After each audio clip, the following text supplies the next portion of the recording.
Hello, I'm Novice Ausomely Dishevelled of the Glasgow Mission of the Order of Perpetual Indulgence, and today I feel it's time for Storytime again. I've got a book called I See Things Differently, a first look at autism, and I've chosen this today because, as my name has the word awesome in it, I'm autistic, and I've got autistic family, and I'd love to help everybody learn a little bit more about autism. So that's I See Things Differently by Pat Thomas.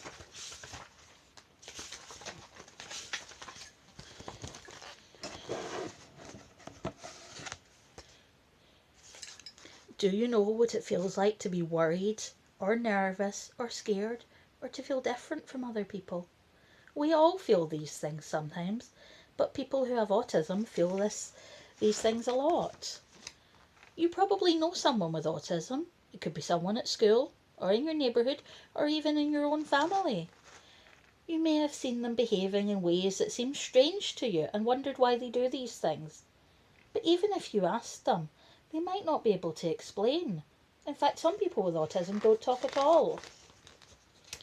Autism is something you're born with. It's not something you can catch from others. And when people have autism, it affects the way their brain works, making them behave or react differently from others. Nobody knows exactly what causes autism, and figuring that out isn't easy because the way our brains work is very complicated.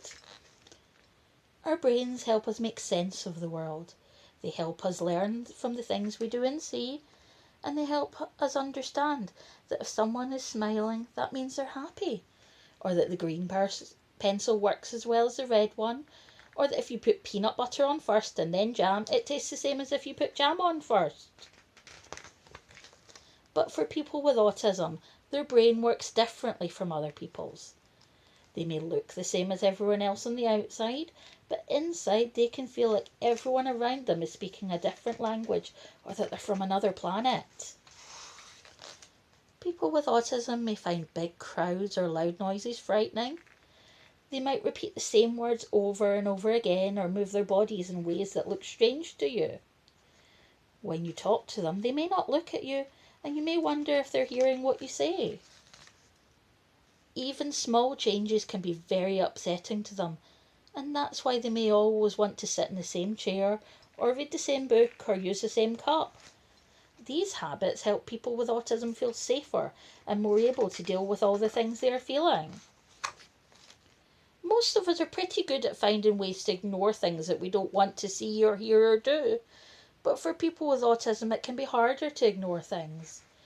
All the sights and sounds and smells around them come rushing into their brains like a giant wave, and when that happens they may feel lots of confusing feelings all at once.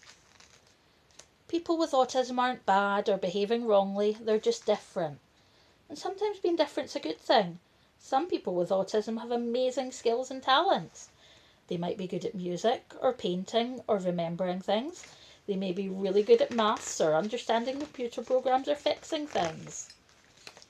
When people have autism, it can be hard for them to understand jokes or use their imagination or play pretend games.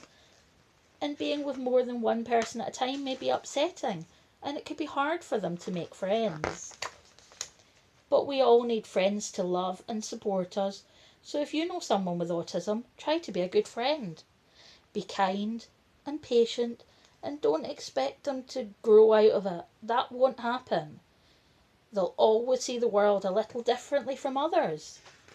But with love and support from everyone around them, people with autism can learn to feel a little happier and safer each day.